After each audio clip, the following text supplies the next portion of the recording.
So we're in a series, Frustrated with God. And I love the series name because what we want you to be aware of is that in this faith journey, it is messy. It's so messy. You know, I just finished a series called Following Jesus, and the whole idea is if Jesus is not first, he is nothing. Because that's Jesus' message over and over and over. You can say you believe, you can say you even follow, but if I'm not first in your life, then I am nothing in your life. And so you may think from a message or a series like that your faith has to be figured out. That you have to know the A to Z about who God is and who Jesus is. And because of that, you may feel like you can't have questions. You can't have doubts. Your heart has to fall in line with what God says. But a passage like this helps you understand that there has never been a person who has followed God who's been fully okay. They've had all of these struggles, and that's what we're looking into. You see, Habakkuk, what we are given is a prophet of God, right? Think about this, a prophet of God, one who is the mouthpiece of God to his people. It's this prophet who's got questions, like genuine questions. He's got doubts. God, where are you? Why is this happening? He's got frustration. He's got emotion. And what this will tell us is that for you will have frustration, you will have doubts, you will have questions.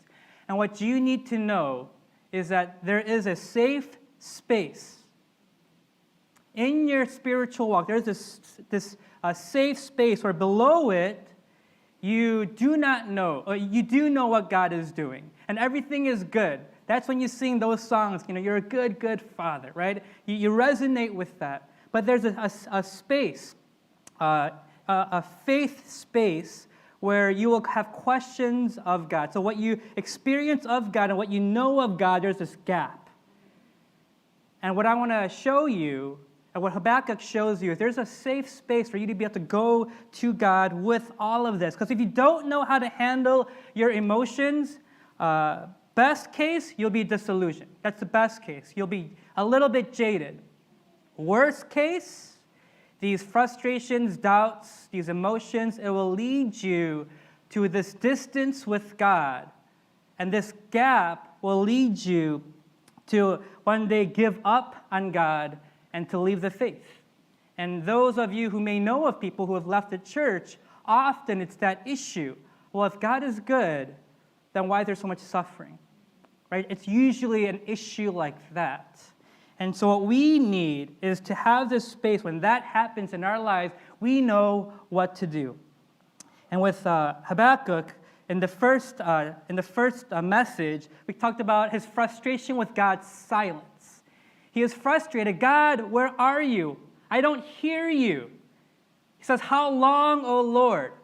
Today, we have this window of Habakkuk and now his frustration.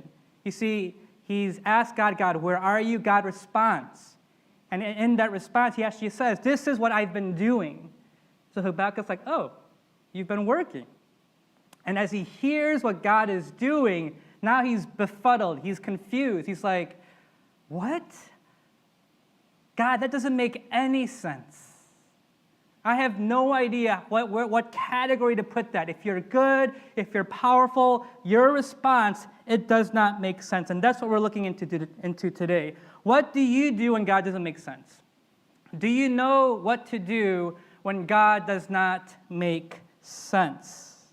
There's a few things that we're going to learn. And the first, what do you do when God doesn't make sense? You have to come close enough to God that you can wrestle with God. That's going to be the first thing that we learn. You have to be able to, in this faith journey, get close enough with God so that you can wrestle with God. In those moments when you have all those questions of God, this makes no sense, I have no idea what's happening. And I'm sure many of you have felt that, whether it's COVID or politics. you felt that many times. This makes no sense. God, how do I respond to this? You have to learn to come close enough with God that you're wrestling with Him. Because the conversation that we're going to look into, it's not a conversation that you have with an acquaintance. Hey, how's it going? Oh, life's good, man. Right? That's acquaintance. That's like sometimes our prayers. God, give me this and this and this, and that's kind of it. But if you had a fight with a close friend or with your spouse, and a good friend asks you, hey, how you doing? What do you say? Yo, man, last night was rough. And you share about all the ways in which your spouse or your friend or your boss just railed on you. And that's what we have here. It's a prophet speaking with God unfiltered. And as you think about that, you may feel a little bit uncomfortable. Shouldn't we be reverent with God? What you're going to see is the prayers of the most faithful often are the most honest. The prayers of the most faithful are the prayers that are most honest. And if you think about it, this was Jesus. Right, Hebrews 5:7 says, in the days of his flesh, Jesus offered prayers and supplication with loud cries and tears. I mean, do you pray like that? Or is it, God, well, this is really frustrating, and that's it? Or for others of you, your natural way that you talk with anybody is it's full of emotion. But when you talk with God, it's tamed for some reason. The whole idea is even Jesus, when he was in the garden before the cross, it was with loud cries and tears. So he prayed this kind of honest prayer. And then it says he was heard because of his reverence. And so for you to know that there is a safe space, when you have real questions, when you have real anger, real disappointment, it is okay for you to go to God and ask those questions and come with it all. And this is what we see in verse 12. He starts with what he knows, because there's so much that he doesn't know. So when he goes to God, and for you, when you go into that space, when you're so confused, how do you start your prayer? One tip is you don't start with what you don't know, you start with what you do know. And so that's what we see here in verse 12, asking God, God, are you not from everlasting? O Lord my God, my Holy One, we shall not die, referencing the covenant of old. O Lord, you have ordained them as a judgment, and you, O Rock, have established them for reproof. He asks God, right? God, this is what I know about you. I know that you are from everlasting. So he says, are you not from everlasting? And then he uses this reference of, O Lord, right?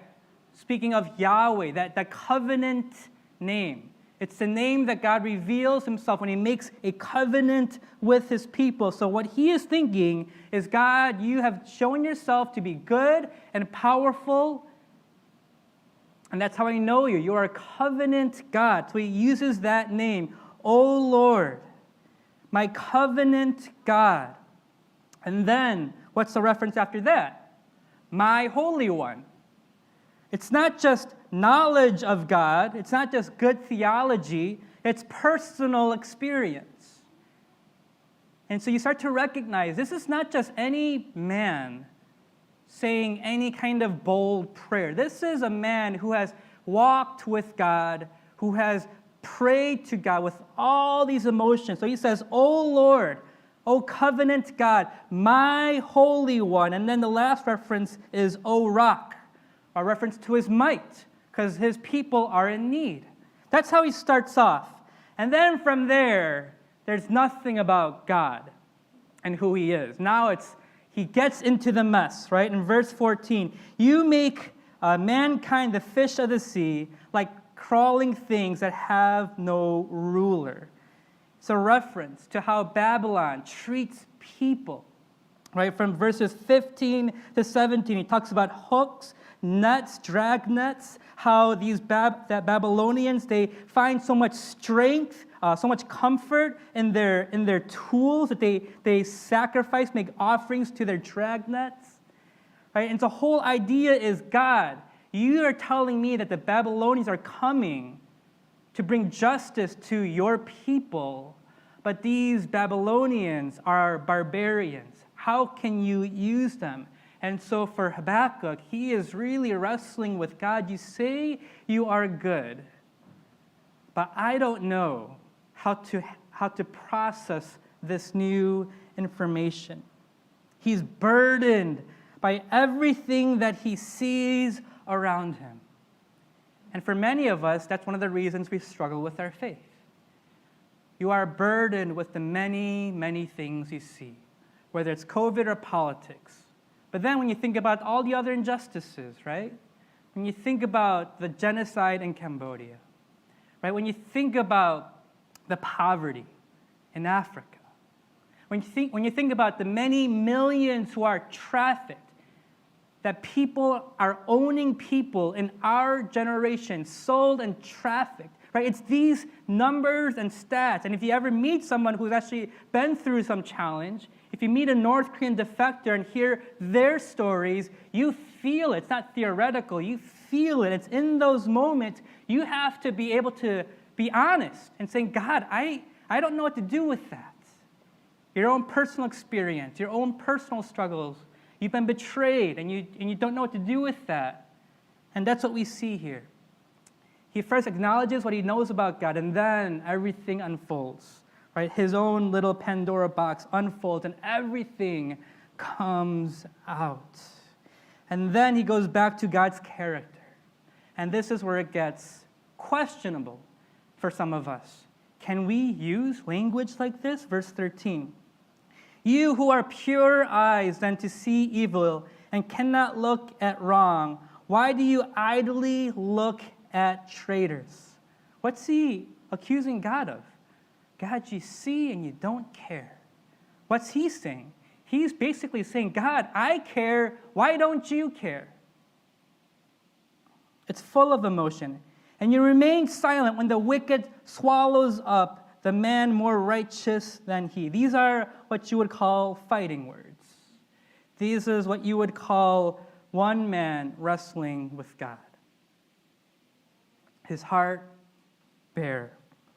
Everything is unveiled.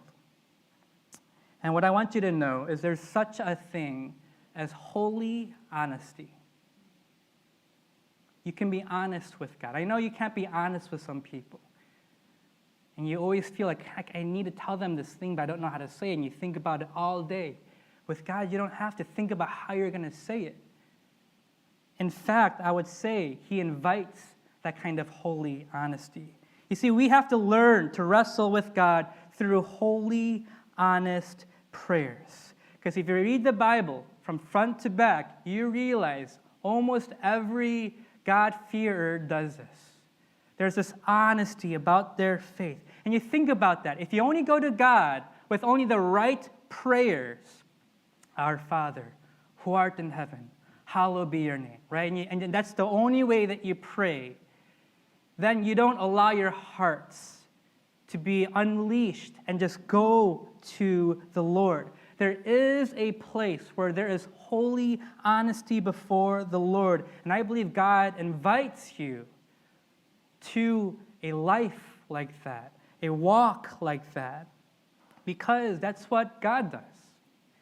You see, the story of Jacob is one where Jacob, right, the grandson of Abraham, right, Abraham, the father of our faith, right, where it was Abraham that was told that through you I will bless all nations. It's that Abraham, where now with Jacob, Isaac, and then Jacob, it's Jacob who lives a messed up life, right? If you are the prodigal kid, you've partied and all of that, and then you come back to the Lord by this amazing testimony, you're a Jacob.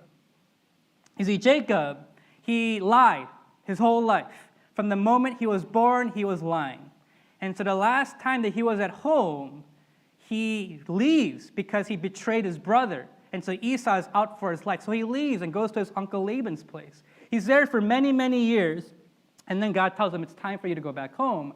On the way back home, he gives word to Esau, like, hey, like, bro, like, for real, like, bro, We haven't seen each other for a long time. Last time, I was home, you wanted to kill me, so I'm coming back home. Just by the way, God told me coming back home. And then he hears back, bro, I'm coming to you with 400 men. That's all he hears. I'm coming to you with 400 men. So he's freaking out. And so in the middle of the night, it says in Genesis 32, in the middle of the night, he gets up, takes his wives and his people, his servants, everything. He crosses this river of the Jabbok. And it seems like he crosses back to be alone. And this is strange behavior, right? In the middle of the night, none of us want to do anything because if you wake up in the middle of the night to go to the bathroom, you might stub your toe, right? You just don't like to move in the middle of the night. And this is what he's doing. When there was no electricity, he's moving in the middle of the night. And then while he's alone and struggling, God or an angel wrestles with him, literally wrestles with him. And it's in that time Jacob realizes that he's not just wrestling any person. He's wrestling maybe an angel. In Hosea, I think it says that he was wrestling with God. And so at that moment, he says, God, I won't let you go until you bless me. You know what God says? What's your name? And, do you think God knows his name? He's the one that picked the fight, right?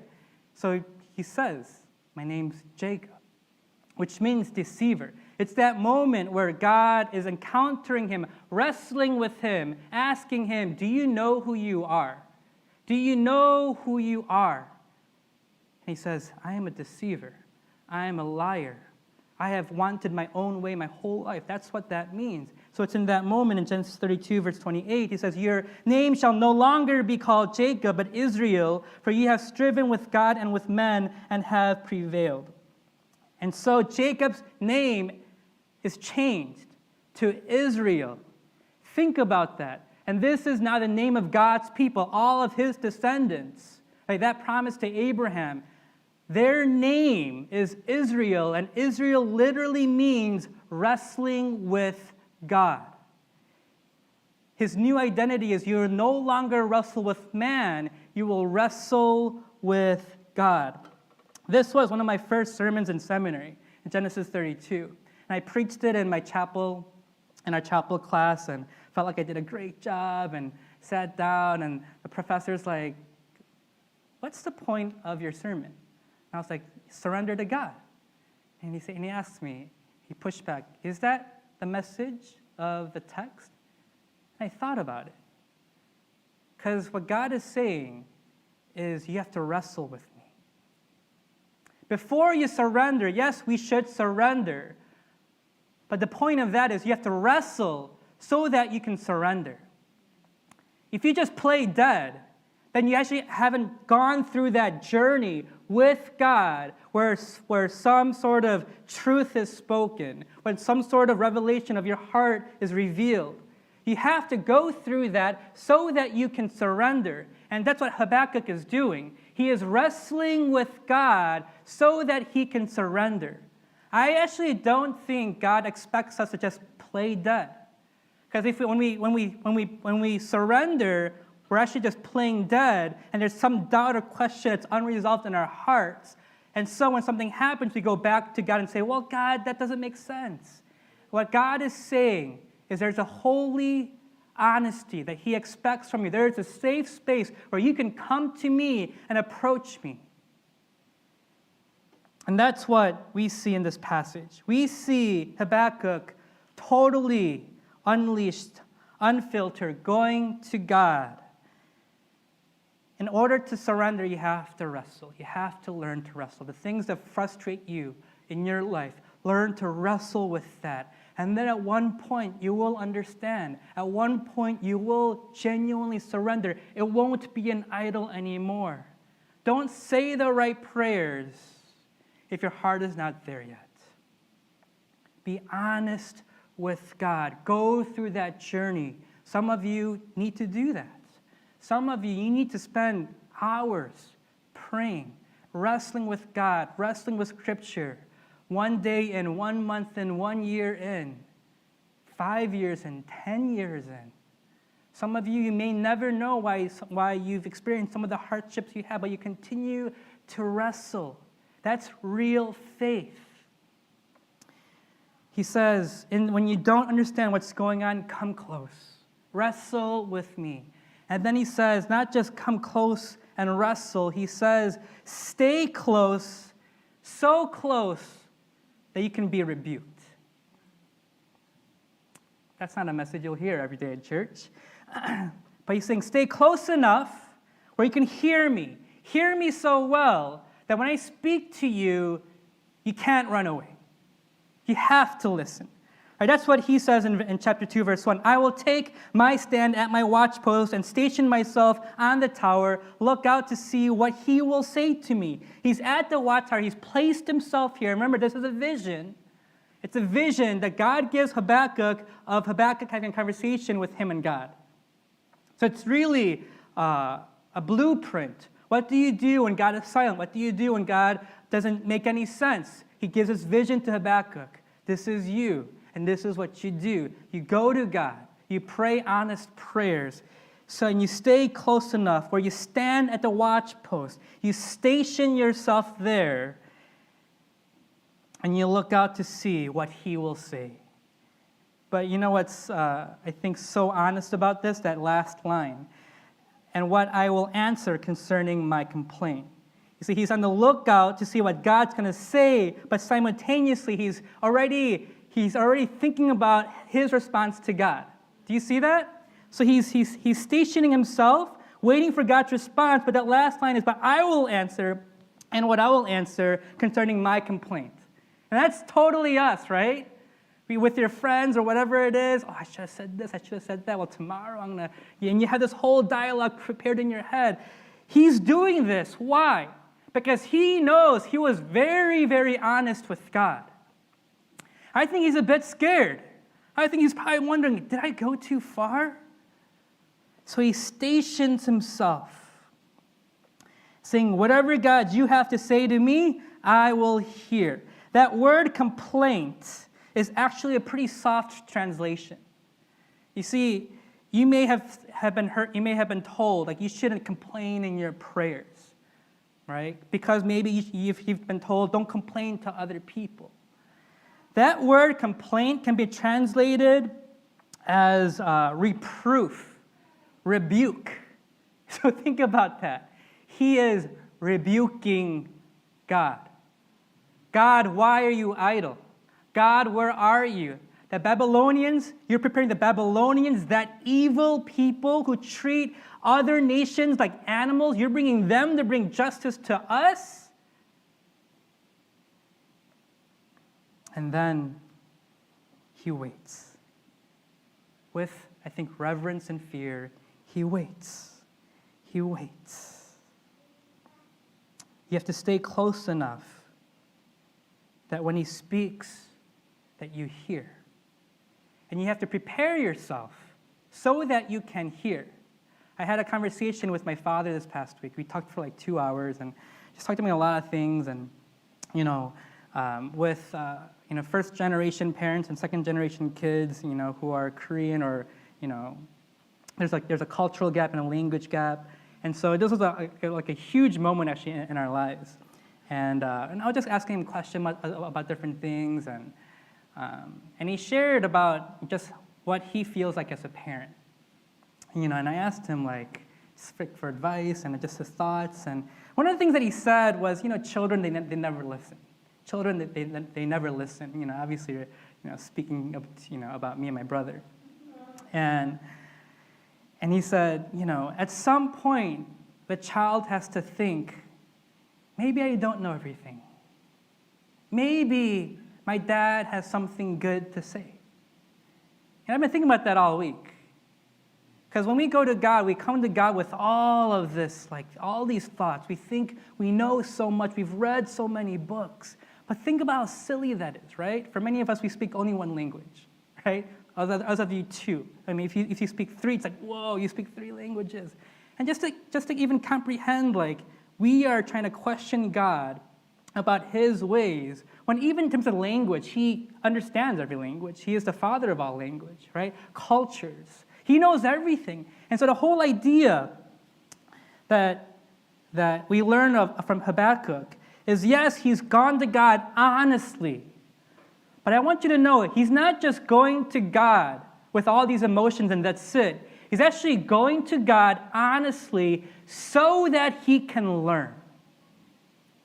And the question is for you, when you do that, do you do that just to get it off your chest? Or do you do that and then sit and wait and ask God, what are you saying? Is there something that I'm blind to? He assumes that he does not know. He understands a little bit, but he's asking, I think, for wisdom. That's why he positions himself in the watchtower, saying, God, I need you to speak. He wants to gain wisdom. Have you ever been rebuked? Like really, like someone sits you down and says, I need to have a word with you. It could be a boss, it could be a brother, it could be a sister, a parent. I remember my freshman year, I was a part of a dance group. I know, it's funny, right? It's not that funny. Actually, it's pretty funny, because I can't dance at all. But the church reached out to me, because they were going after the prodigal kids, and I guess I was a prodigal kid. And so they reached out to me, and I was a part of this dance group, and I actually ended up not even dancing, because I was so bad. I was an actor, right, for this skit that they were doing. So I was one of the actors, and like it was cool to be a part of this group. And it definitely fed my ego in some way. And so the leader of this ministry, and she was probably like in her 30s, like she was a very wise woman, and she says, hey, like, can we talk for a little bit? And so we sat down, went to a cafe, I think, and we talked, and she just says, like, I need to share something, and I hope you can receive this. I don't really do this often, but I need to share this with you. And basically, she started listing all the ways in which I've kind of shown this kind of pride. And I remember, like, issues with pride, it's so hard because it's so hard to pinpoint. And so she sits me down and she hears, and she shares with me, and I pretend like I'm good, but I'm like destroyed. I'm like, oh my gosh. I go home and to my dorm, and I'm pretty sure I was angry for a while. That was the first time, I think, in my life where someone spoke a truth to me that was hard for me to hear. My parents, they said, many things, but it wasn't just like kind of heart-to-heart, hey, sit down, I need to share this thing with you. And that's the idea. We have to prepare our hearts because our default nature is to say no.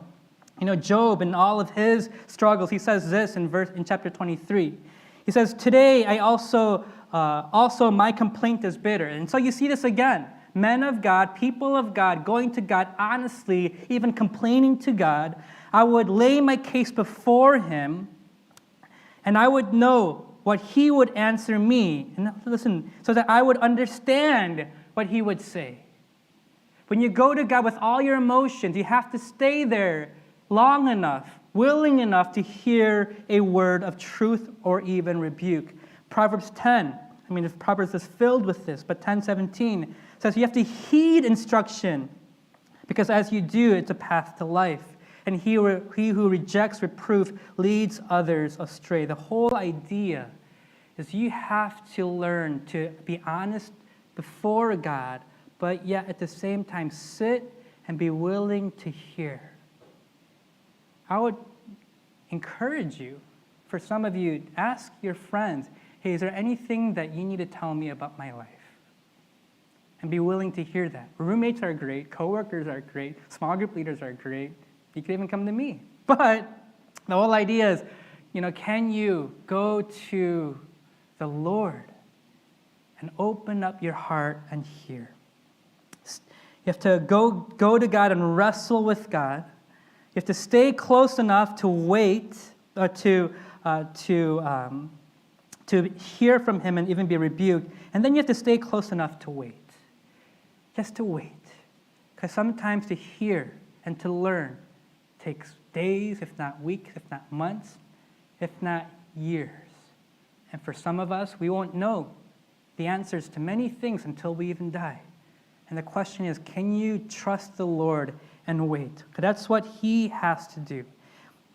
So far, it's been his response, and now God responds. Verse 2, the Lord answered me, write the vision, make it plain on the tablet so he may run who reads it. right? His word is so precise, so accurate, so wise, so certain that God's response could be written down on a tablet. And it says to make it clean, make it plain, make it clear. What's God saying? I've got nothing to hide. Write it down, because my words are so true and so accurate, so precise, that years later you will see my word is true. So that's how he starts. If I was Habakkuk, my knees would be knocking, because I'd be trembling, because you start to realize who he's talking to. For still the vision awaits its appointed time. It hastens to the end, if not, it will not lie. Talking about how what he will speak will come to fruition at an appointed time. The idea is there's a time and a plan to it. That's what it's saying. There's a time and a plan to it. Right? It's not arbitrary. God's not waiting to give you something like 3 years. I think that seems about right. No, there is a plan for everything that you desire, for every injustice where you want to see justice, every longing that you have. What God is saying, there's an appointed time, a plan unfolded at its perfect time. And then he says this, if it seems slow, wait for it. Seems slow, doesn't it? If it seems slow, wait for it. But then listen, it will surely come. It will not delay. It will come at its appointed time. Never too late, never too early, at the right time. What's God saying? You see, after these verses that we read this week, next week he talks about what he's gonna do.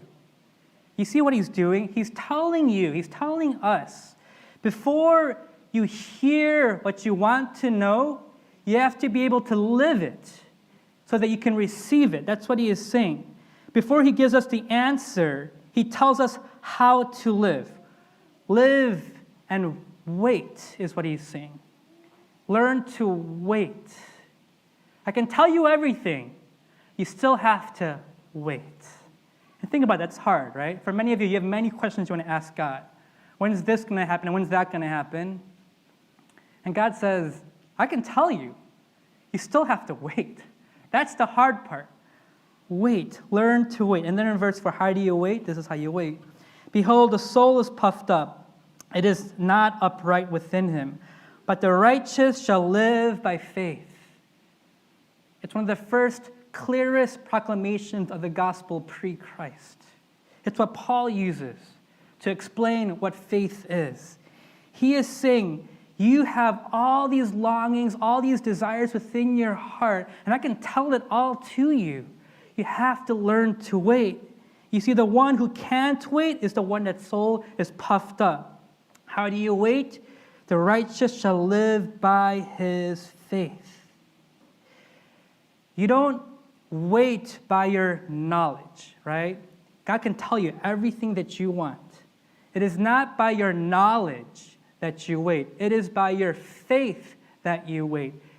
Just as you are saved by faith, you live in faith, you wait in this season and time, no matter how long it's been, in faith. That's how you wait. This verse shows us also why it's so hard to wait, right? The one who can't wait is the one whose soul is puffed up. You demand it, right? When you don't know what God is doing, the issue is not that we don't know.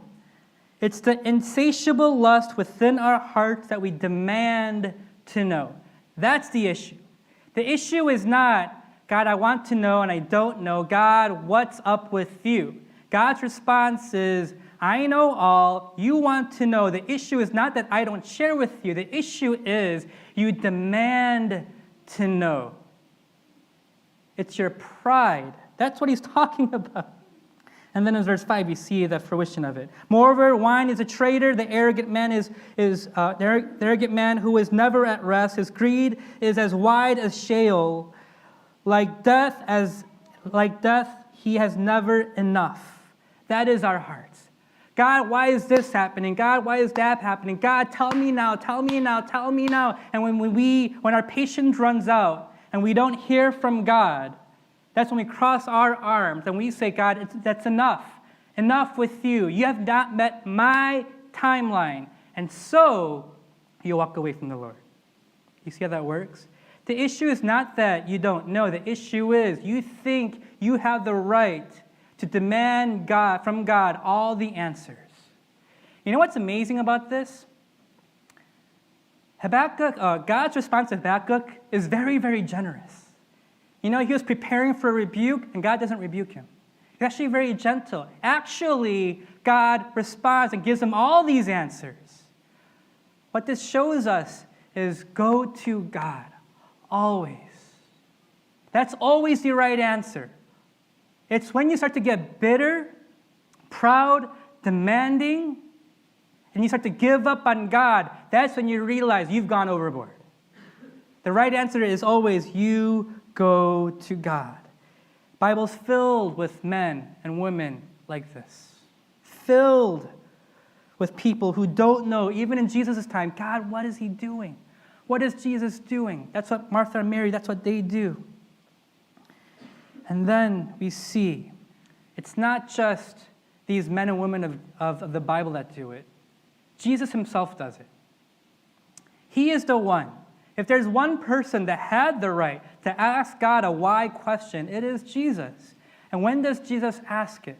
He asks it on the cross.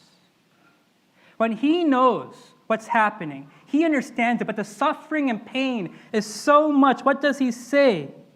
He says, my God, why have you forsaken me? The pain is heavy. He understands in his mind what he's doing, but in his heart, he suffers in such a way that he's honest before God, but it still goes to God, still doing it in perfect obedience. What this shows us is that God has made it okay because of his life and death and resurrection. You do not go to God by your righteousness. If it was dependent on you, I'd probably be a lot more careful with what I shared in terms of how you go to God. You go to God by his life, death, resurrection, his righteousness. You go to him, you're honest, and you stay. And when you feel like you demand the answer, you want to know the answer, you can be rest assured that Jesus, even in his earthly ministry, did not know all the answers. What it shows us is that though you may not know, that he does tell you the one thing that you need to know, that you are loved. Whatever's happening in your life, it's not because he is not good or he does not love. Because Christ and his life and his death and resurrection shows you are loved. Let's pray.